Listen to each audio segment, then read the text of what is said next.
Você já visitou um museu?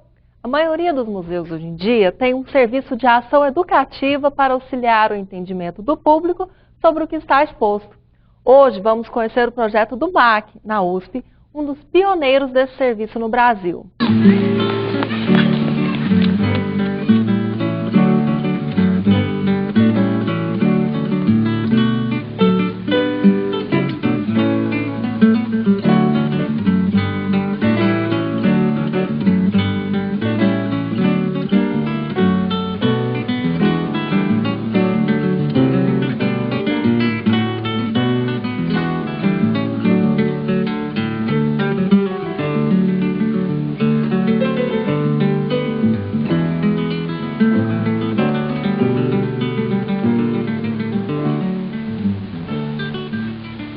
A Divisão de Educação do MAC atende diariamente crianças de escolas da rede pública e particular de ensino. Nessa vivência diária, nesse atendimento, nós sentimos a necessidade de estar criando atividades lúdicas, jogos que facilitassem o processo de ensino-aprendizagem da arte em museu. Daí o nascimento desse projeto, Museu Educação e Lúdico, que teve início em 1992, durante uma exposição de Picasso para crianças lá no Ibirapuera, no final de 92, quando nós iniciamos a construção dessas atividades lúdicas e de jogos a partir das reproduções das obras. De lá para cá nós temos atuado em diferentes exposições, sempre construindo os objetos pertinentes ao percurso que vai ser feito. Criamos vários jogos a partir do acervo do museu de Alfredo Volpi, onde assim tivemos todo um cuidado na criação de quebra-cabeças que foram importantes no momento da apreciação, na medida que as crianças desenvolviam um olhar operativo para a obra de arte, no sentido de remontar a obra. E num segundo momento elas podiam recriar a obra a partir do jogo, né? Então ficou muito claro esse jogo como um elemento facilitador dessa apreciação.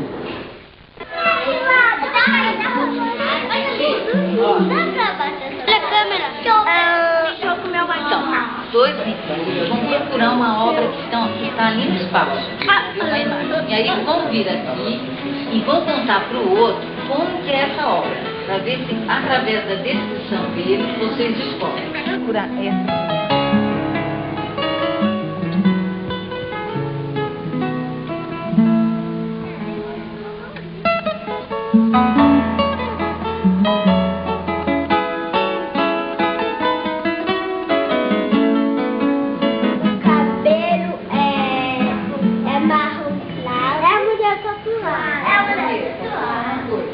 Também tem.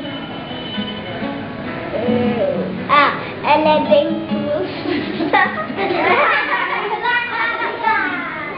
Ela também tem batom. Agora tá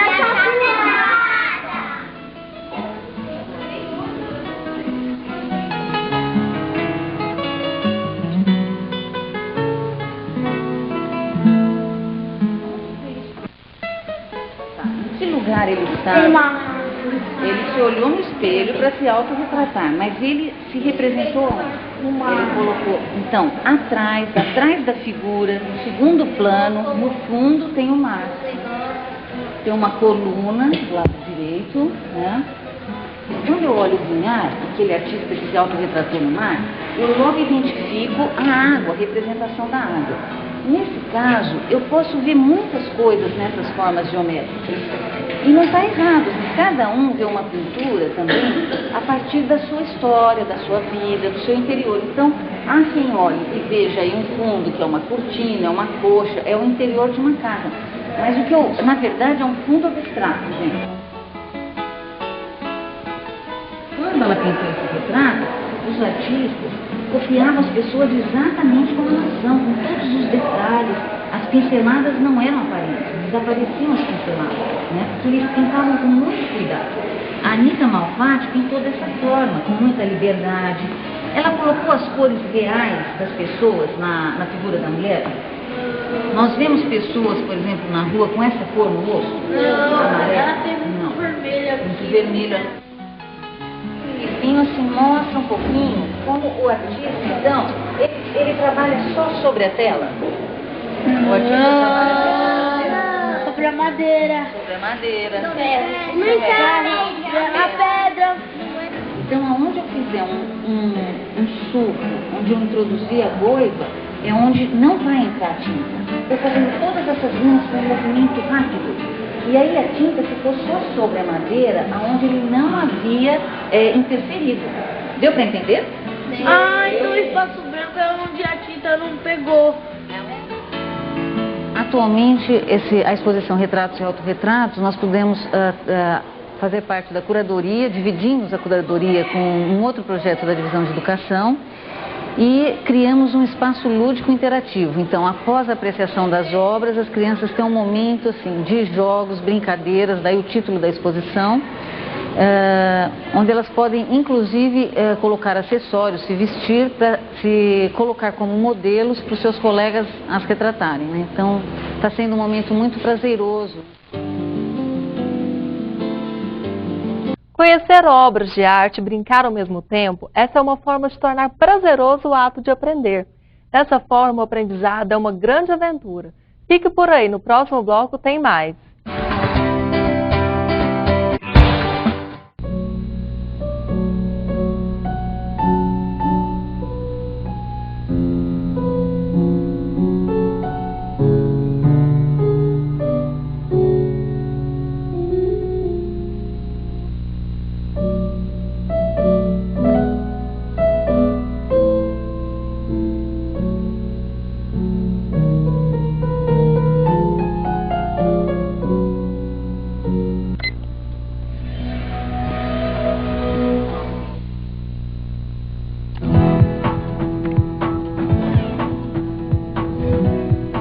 O governo federal está promovendo a inclusão digital nas escolas públicas do país. Foram distribuídos 24 mil laboratórios de informática com conexão de banda larga. As escolas urbanas do ensino médio já estão equipadas. Até 2010, mais de 55 mil escolas terão seus laboratórios. Além disso, o Ministério da Educação oferece conteúdos digitais e capacita os professores para tornar a sala de aula mais interativa e dinâmica. Conheça as ações de inclusão digital no portal do MEC. PDE, Ministério da Educação, Brasil, um país de todos.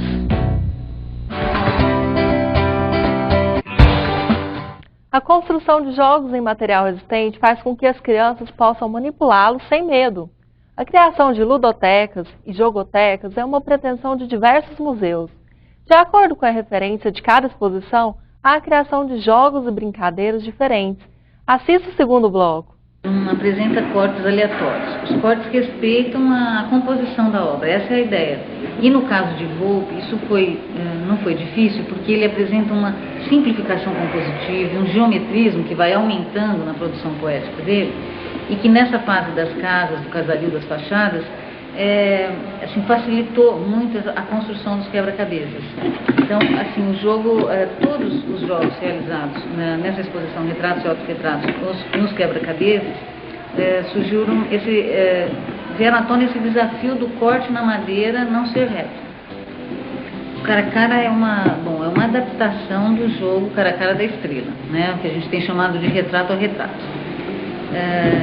Esse jogo é um jogo antigo, foi utilizado pelo Piaget nos estudos que ele realizou com as crianças, né? E foi muito bom ter construído esse jogo, porque ele tem rendido, assim, as crianças têm gostado muito de jogar. E o bom desse jogo é que ele propicia a verbalização das crianças, ou mesmo a apreciação diante das obras. Assim, após a leitura, ao vir para esse espaço jogar, eles muitas vezes trazem perguntas que mostram uma absorção do discurso feito por nós lá. Então, as características das obras são verbalizadas e muitas vezes com aspectos da linguagem plástica. Então, o fundo é liso, o fundo é geométrico, a obra é colorida ou não, é uma gravura. Então, essas perguntas acabam fazendo com que a criança reflita sobre cada obra.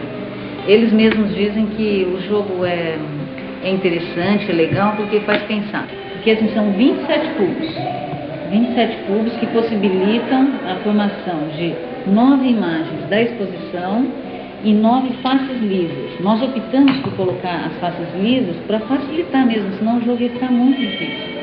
Então tem uma relação da imagem com as cores que estão sendo apresentadas. Então, nessa obra do Ubirajara Ribeiro, o que norteou a cor que faz a margem dos cubos é o amarelo da pálpebra da obra.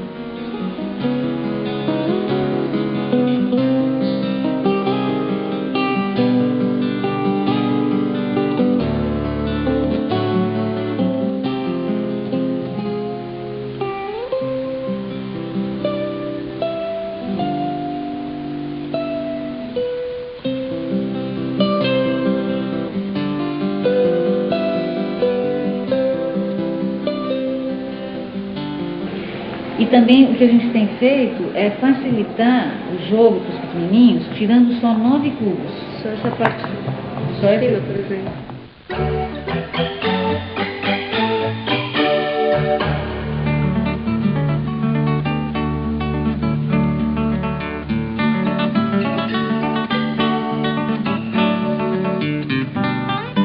Então é assim, uma peça é sorteada para esse grupo, a outra peça é sorteada, outra peça é sorteada para esse grupo. As duas jogadoras têm que descobrir qual peça que está aqui. E vocês duas jogadoras têm que descobrir qual peça que está aqui, através de perguntas, né? Pensando em tudo aquilo que a gente conversou lá na exposição, tá?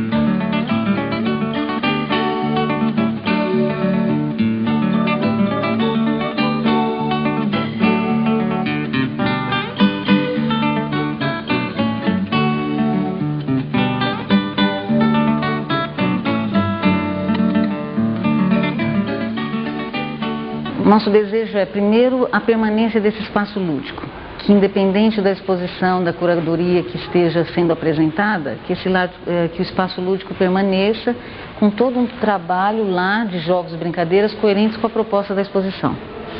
E nós pretendemos também montar uma jogoteca que vai compor esse espaço lúdico, onde as crianças teriam acesso aos jogos independente da visita orientada. Então, se atualmente eles usam os jogos no percurso da visita orientada, tendo uma jogoteca, eles poderiam estar visitando o museu com os pais ou em pequenos grupos e tendo acesso a esses jogos, pegando o jogo, brincando, guardando, tendo essa relação de proximidade, obra e jogo. Em todos os momentos desse trabalho no museu como espaço gerenciador de cultura, utilizamos a metodologia triangular de ensino da arte, articulada a uma abordagem lúdica, levando assim em consideração a maneira própria de ser da criança, para quem o aprendizado, como tudo mais, é uma grande aventura.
No programa de hoje, vimos a ação educativa voltada para crianças.